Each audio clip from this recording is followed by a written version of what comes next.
حامد حمدان ده جدعان المعنى الحرفي لمقولة داين تدان.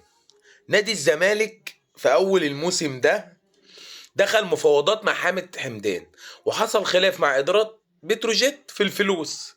احنا معانا 5، لا خليهم 10، لا طب ايه، طب رحنا ل12، طب مش عارف. راح حامد حمدان كاس العرب وتألق، وطبعا الفضل لجون ادوارد اللي كان ايه قاطع على الولا ان الولا لعيب.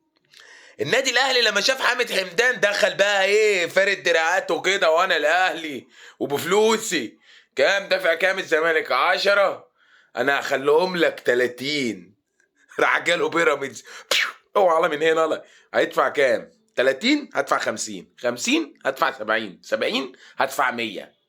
ربنا بعت له القوي، وبيعرف النادي الاهلي ان فكره بقى ان انت اي لعيب يروح لك يا باشا. اللعيب الايام دي عايز فلوس فلوس فلوس، اديله فلوس يا سوسو.